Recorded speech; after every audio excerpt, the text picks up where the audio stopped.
Hello guys, आज हम आपको बताएंगे बेटा अफबाऊ प्रिंसिपल के अनुसार इलेक्ट्रॉनों को कैसे फिल करते हैं। इलेक्ट्रॉनिक कॉन्फ़िगरेशन क्या होता है। चैनल को सब्सक्राइब करो पहले। हाँ जल्दी करो, मुझे पता है कि आप लोग नहीं करते हो, वीडियो देखते हो लेकिन सब्सक्राइब नहीं करते। ये लाल कलर का बटन नहीं से दबाओ, जल्दी दबाओ, जल्दी दबाओ, फिर मैं शुरू करूँ। दबा दो जल्दी, दबा दिया, घंटी भी दबा देना। ठीक, कैसे समझेंगे इसको, और बहुत अच्छी आपको ट्रिक भी बताएंगे। और कॉन्सेप्ट जो है पूरा कॉन्सेप्ट समझिएगा तो आपके इलेक्ट्रॉनों का जो इलेक्ट्रॉनिक कॉन्फ़िगरेशन जिस भी एलिमेंट का करेंगे ना तो वो आपका गलत नहीं होगा। तो चलिए हम लोग पढ़ते हैं अफबाऊ प्रिंसिपल। आइए देखते हैं, मजा आएगा। Aufbau principal. अफबाऊ प्रिंसिपल के अनुसार सबसे पहले एक बेटा जो चार्ट बना रहे हैं ना, ये आप अगर बनाना सीख गए, हालांकि इसकी कोई आवश्यकता है नहीं, लेकिन इलेक्ट्रॉनों को फिल करने के लिए कैसे पता चलेगा कि कौन सी सेल पहले आएगी कौन सी सेल बाद में जाएगी, उसके लिए ये बनाना थोड़ा जरूरी पड़ जाता है। तो आपको कैसे बनाना है, ये बनाना यदि आप सीख गए तो फिर इलेक्ट्रॉनिक कॉन्फ़िगरेशन भी गलत नहीं होगा।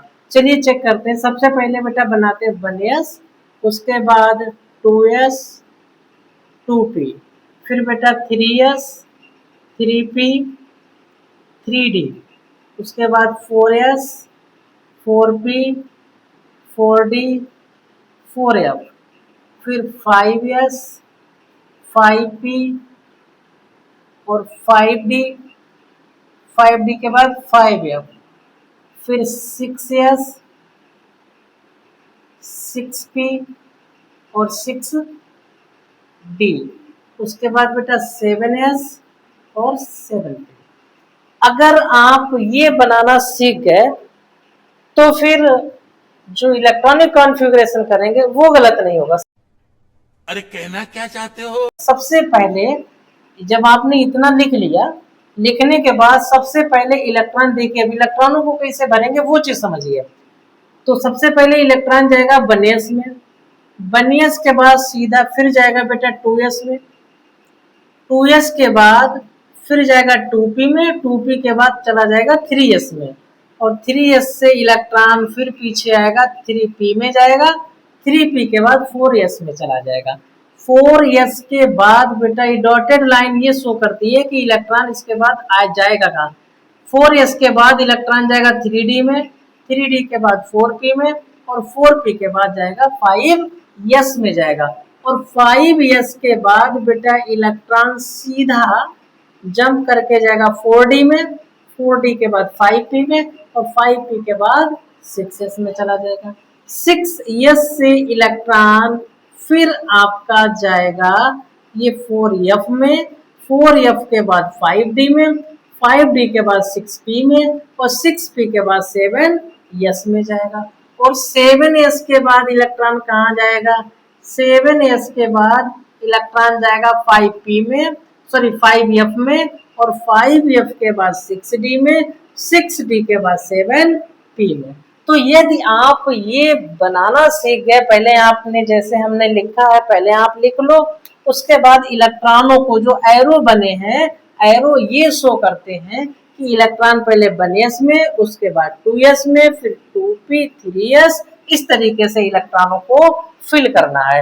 अब करेंगे क्या, अब लिखेंगे, देखो पहले इलेक्ट्रॉन किस में गया बेटा 1s में गया, उसके बाद किस में जाएगा 2s में, 2s के बाद किस में जाएगा 2p में, 2p के बाद जाएगा 3s में, 3s के बाद किस में जाएगा 3p में जाएगा, 3p के बाद 4s में जाएगा, और 4s के बाद फिर जाएगा बेटा 3d में, और 3d के बाद 4p में जाएगा, 4p के बाद 5s में जाएगा, 5s के बाद 4d में जाएगा, 4d के बाद 5p में, 5p के बाद 6s में, और 6s के बाद 4f में, 4f के बाद 5d, 5d के बाद 6p, 6p के बाद 7s, और 7s के बाद 5f, 5f के बाद 6d, और 6d के बाद जाएगा 7p में।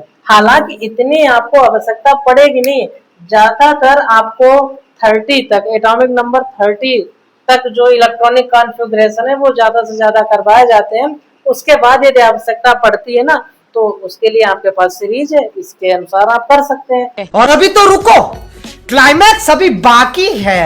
दूसरी बात, आपको ये भी पता होना चाहिए कि इसमें ज्यादा से ज्यादा कितने इलेक्ट्रॉन आएंगे और कम से कम कितने इलेक्ट्रॉन आएंगे। तो ये यहाँ पर हम लिखे दे रहे हैं एस, पी, डी और एफ, 4 सब सेल होते हैं। यस में बेटा मैक्सिमम इलेक्ट्रॉन, यस में 2 होंगे, पी में 6 होंगे, डी में 10 होंगे और एफ में 14 होंगे। मतलब यस में ज्यादा से ज्यादा 2 इलेक्ट्रॉन, पी में मैक्सिमम 6, डी में मैक्सिमम 10 और एफ में मैक्सिमम 14। इससे ज्यादा इलेक्ट्रॉन नहीं आ सकते हैं। कम तो हो सकते हैं लेकिन ज्यादा नहीं होंगे। चलिए एक हम आपको एग्जाम्पल करके बताते हैं। जैसे एग्जाम्पल हमने बेटा ले लिया है सोडियम। अब सोडियम का एटॉमिक नंबर होता है 11। तो 11 में सबसे पहले इलेक्ट्रॉन किस में जाएगा, 1s में। तो आपने लिख दिया 1s2। उसके बाद यहाँ से चाहे देख लो 2s, तो 2s में 2 इलेक्ट्रॉन 2s2, 2s के बाद 2p में, 2p, p में कितने इलेक्ट्रॉन जाएंगे 6। अब बेटा हम आपने कितने इलेक्ट्रॉन फिल कर दिए 2, 4, 4 और 6 10। आपके पास टोटल इलेक्ट्रॉन कितने हैं 11, 10 आपने फिल कर दिए। तो 2p के बाद इलेक्ट्रॉन किस में जाएगा 3s में। तो 3s में बेटा इलेक्ट्रॉन जाएगा अब 1। तो ये देखिए आपका सोडियम का इलेक्ट्रॉनिक कॉन्फ़िगरेशन है जिसमें s में 1 इलेक्ट्रॉन आया है। अकॉर्डिंग टू आप अपने इसके अनुसार एटॉमिक नंबर के अनुसार देख सकते हैं कि कितने इलेक्ट्रॉन आपने फिल किए हैं। जितने बचे हैं वो आपके लास्ट जो भी सब सेल आएगी उसमें इलेक्ट्रॉनों को फिल कर देंगे। तो उम्मीद है आप वाउ प्रिंसिपल के अनुसार इलेक्ट्रॉनिक कॉन्फ़िगरेशन कैसे किया जाता है ये आपको समझ में आया होगा। तू समझा? हाँ। नहीं, तू समझा नहीं। बेटा यदि 2-3 बार भी आपने इसकी वीडियो देख ली तो उम्मीद के साथ, बिल्कुल गारंटी के साथ आपका इलेक्ट्रॉनिक कॉन्फ़िगरेशन वाला जो क्वेश्चन है वो गलत नहीं होगा। और इसके बाद ये एक्सेप्शन है थोड़ा सा, जैसे 4s पहले आता है 3d बाद में आता है। तो ऐसा क्यों होता है, ऐसा इसलिए होता है एनर्जी रूल के अनुसार। तो एनर्जी रूल वाली जो वीडियो है वो हम जल्द ही बनाएंगे। और आज के लिए केवल हमने आप वाउ प्रिंसिपल पर वीडियो बनाई है, इसके अनुसार इलेक्ट्रॉनिक कॉन्फ़िगरेशन कैसे करते हैं वो समझाया है। आगे की वीडियो में हम n+l रूल बताएंगे, फिर हुंड्स रूल बताएंगे। धीरे धीरे जितने भी रूल्स हैं वो हम आपके सब क्लियर कर देंगे। और यदि आपका कोई सुझाव है तो वो हमें कमेंट बॉक्स में जरूर दीजिएगा, हम आपके सुझाव का इंतजार करेंगे। मिलते हैं नेक्स्ट वीडियो।